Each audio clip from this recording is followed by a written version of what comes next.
Howdy friends, I'm Scoutmaster Demi. We're ranking every single perk that you can get in 33 Immortals. I don't think that any of them are D tier. I think that everything has a use. Some are more fringe than others. So in this case, an S tier is something that regardless of your weapon, you can always use. It's reliable. And then it goes down and down until you've got stuff that's like very, very weapon and build specific. In this game, you can freely swap weapons in between dungeons. So it's really nice to be spending your dust on permanent perks that are going to be really useful for a lot of different weapons. We're starting off with Soaring Grace. This makes your co-op powers a bit better. They either last longer or they're stronger.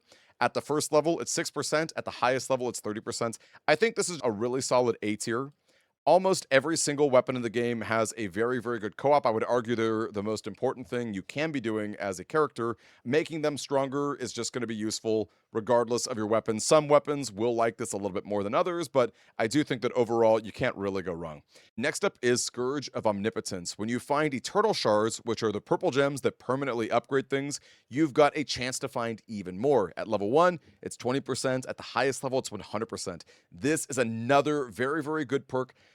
Arguably the best in the game. The reason I'm putting it an A is because there are going to be a lot of runs where it just literally does nothing for the rest of your team. It's just a greedy, greedy perk. Though there's so much grinding in this game, especially in Inferno, Purgatorio, when you're just sort of farming your feats, trying to level up all your weapon skills. And in this case, you always want to have it on. I could see an argument for S tier, but again, it doesn't actually help you win the game, which is going to cause a lot of strife among your teammates if they find out that this is what you equipped one of your rare perk slots on. So something to keep in mind, but a very, very good one nonetheless. The Rites of Passage is a lot better than it seems. So Lucido monsters will appear on your screen as indicators, and you can deal more damage to them. At level 1, it's 20% more damage. At the highest level, it's 100% more damage. Lucido monsters are very, very good. They're essentially rare drops, and they spawn incredible things. Lots of Eternal Shards, but also lots of bones. So unlike the Scourge of Omnipotence, where you're just getting Eternal Shards for yourself, you're getting Eternal Shards for everybody in the party, and you're getting bones and other resources. Another cool thing about this one is that only one person in your party really needs to equip it. They could just shout it out the map, and all of you can just gang up on it, which is super cool. I would probably put it at an A, to be honest with you. Not an S tier, but one person in your party having it is going to do so much good for the rest of your run. Morphology of Justice lets you deal more damage when your purple dust is more full. At the lowest level, you'll deal 4% when it's entirely full. At the highest level, you'll do 20% when it's entirely full. The cool thing about this is that there are a lot of times in your runs where you just can't quite redeem your purple dust at the moment. Of course, you want to redeem your purple dust as much as you can because it is a waste to be picking up more when it's already full, but sometimes that doesn't happen. So in those cases, it's nice to deal some extra damage. It's very good against bosses though, because almost all of them are spawning ads that will help you fill even more purple dust. This will give you a very, very strong upgrade. It's nice that it's a little bit more generous than that. I'd put it in the B tier. I think that it's solid. I tend to favor abilities and perks that let you live longer, but I'll talk a bit more about different weapons that want more damage as opposed to just like the blanket damage reduction. Again, I think it's very solid. Next up is Renewal of Dust. You will get even more dust when you defeat enemies, 15% at level 1, 75% at the highest level. However, I do have some issues with it. One, if you're in a group setting, you're going to be leveling up faster than the rest of your group, which kind of puts you out of sync. It's a little bit annoying in that regard. Also, sure, you might fully level up, but are 3 extra levels really worth an entire perk slot? You're getting a little bit more HP, a little bit more empathy. Like, those things are really great, surely. But eventually, when you're in Paradiso, you're just going to be slow and methodical anyway, right? People aren't going to be blitzing to torture chambers, trying to clear the map ASAP. You will have time to level up. And in that world, I think that Renewal of Dust just gets a lot worse. And I don't think we really care about Inferno nearly as much as we do care about Paradiso. I'm going to put it in C tier. Maybe that's a little bit too harsh. Maybe people value leveling up a lot more than I do, but I think you can get away with better perk slots and just play slowly so that you can get all of those level ups as much as you can. Rejuvenated Vigor is a better chance at finding rare or epic relics. At the first level, it's 10%. At the highest level, it's 50%. So rare and epic relics are basically just pre-upgraded versions of relics that you already see. This one is really, really solid though. There's another perk that will let you decrease the bone count to upgrade your own relics, and that's nice if you have a really specific build. But in this case, you're going to save a lot more bones by spending 20 to reroll and just looking for higher level stuff. I would put it in A tier. I think that some builds don't really care nearly as much about like a specific relic. You know, some things are just going to be good no matter what you get. You can be flexible about the health orbs versus co-op orbs versus blasts or whatever. I think that's very, very solid. I do think you'll save a lot of bones in general. 50%'s a lot. Once you start re-rolling, you're basically guaranteed to hit something really nice. The Fool's Fate lets you deal more damage with co-strikes. Co-strikes are the chain combos that you deal when you and another partner are fighting the same enemy. The cool thing about these combos is that you don't have to just keep hitting the exact same enemy. If you move on to another enemy that someone else is hitting, your combo will continue. At level 1, you'll deal 3% with this perk. At the highest level, it's 15%. I think this one is solid. I think that it's, again, not nearly as useful as something that's going to help you live. In my opinion, living is the single best thing you can do in 33 Immortals because you'll have more time to deal damage. Because of that, I think it's more of a B tier than an A tier.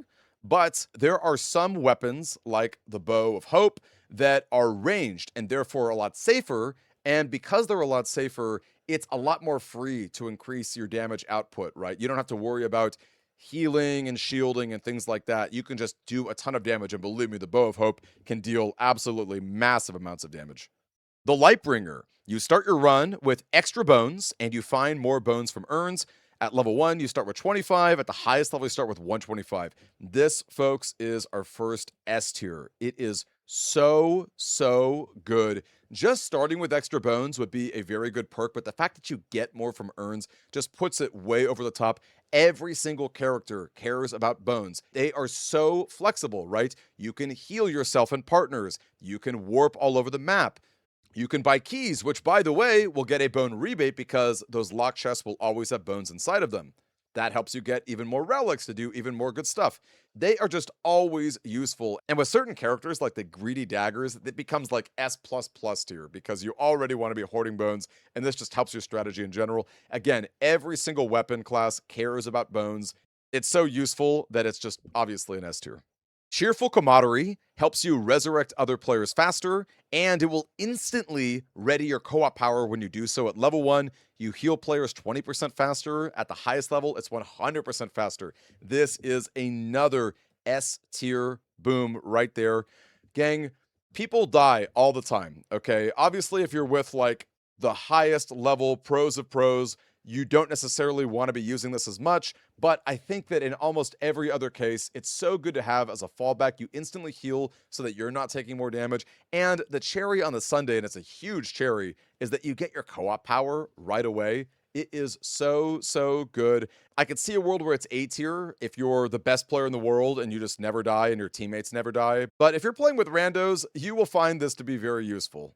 Imperial Deceptiveness gives you a damage reduction that's totally flat. At the first level, it's 4. At the highest level, it's 20. This is yet another S tier that, in my opinion, is just going to be helpful in every single circumstance. It's nice that you don't have to worry about jumping through hoops like some of these other defensive perks.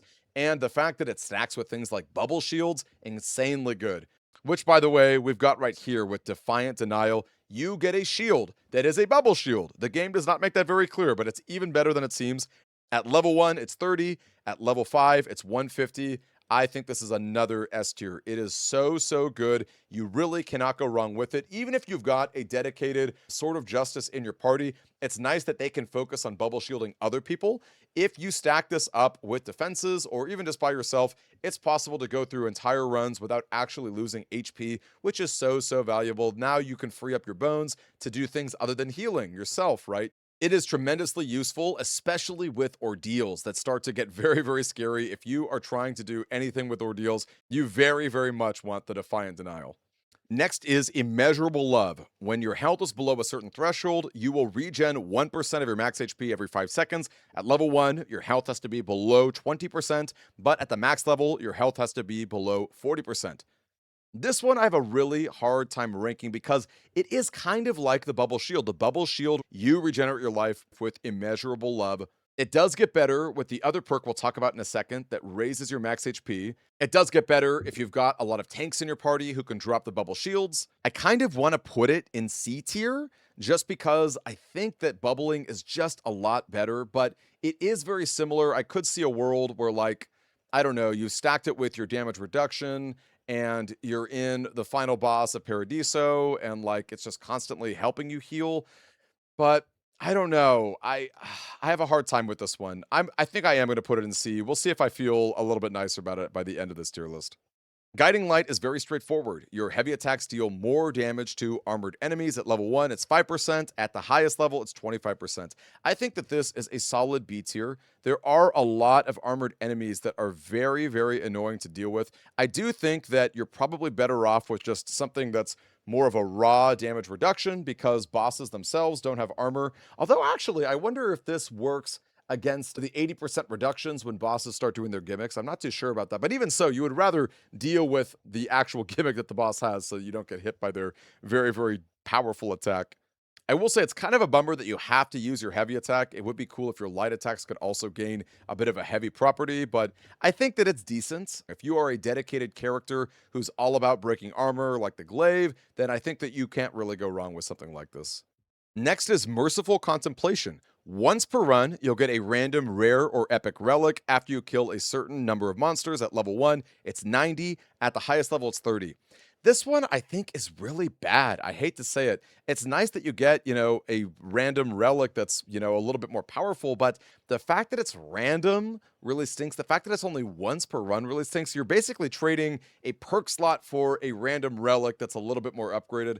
I don't really think that that's worth it. If you could continuously farm, I think that this would be a lot more exciting, but I just can't imagine giving up one of your valuable perk slots for just a relic when you've got other options that can help you do that better, right? I think we can all agree that finding more epics and rares is a lot stronger than this. That can be more than one over the course of the game. And it's especially true of reducing bone cost because at least you know that that's a relic that helps with your build. This is totally random and it's only one.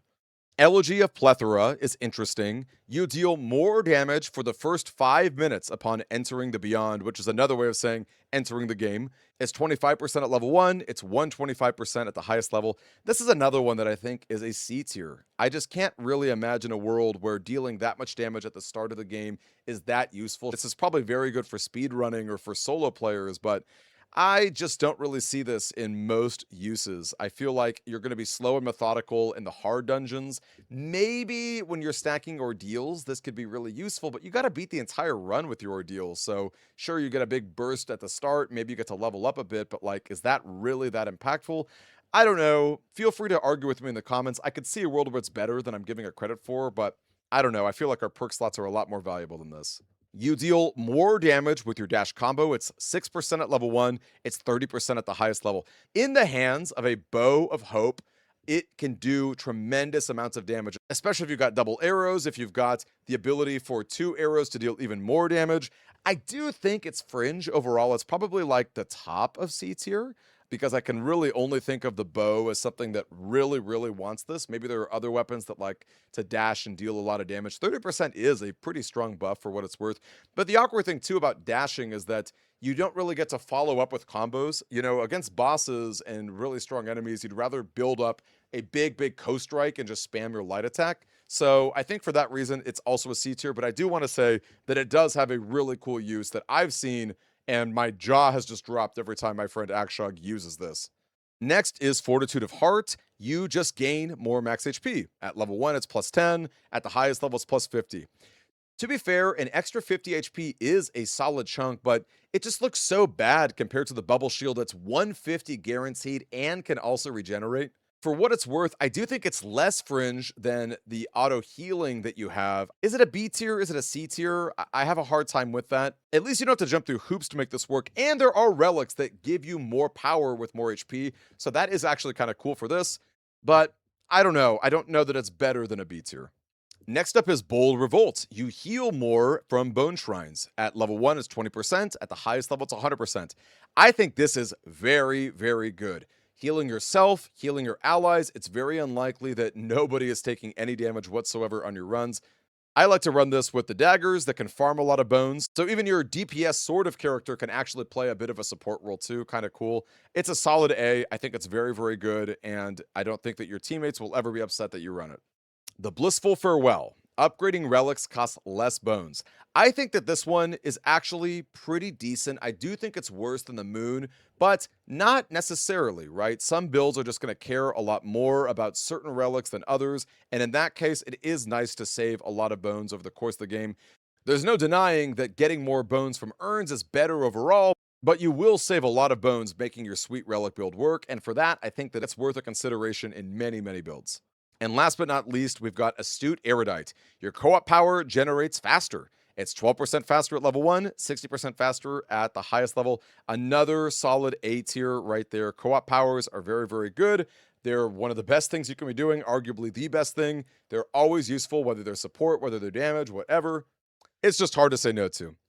So yeah, this is my tier list. Again, you can see that I am predisposed to living as long as possible. I do think that defensive options are one of the best things you can be doing in this game. But again, certain builds are going to favor your damage output a lot more, especially if you're ranged and you can be safe. You should absolutely be stacking damage in that case. If you're someone who has to get in the fray, it can be dicier spending your valuable perk slots on attack stuff when you can just deal a lot of damage by getting a huge co-strike and by just being a team player by living throughout the game. There are times, especially in Paradiso, where your damage output really matters though. So again, this is a little bit up to you. I think that even a B tier relic is very, very good in the right hands. And even the C tier stuff, it's fringe, but it's all very useful in the right build. I just think that it's way more specific in the C tier than the S tiers, the A tiers, and even the B tiers. As always, I'm Scoutmaster Demi. Let me know what you think about this. I love 33 Immortals. I'm working on shorts for this game. I think it is fantastic. One of the most fun co-op experiences I've ever had. Simple but clean. Thanks for watching, and I'll see you around the camp.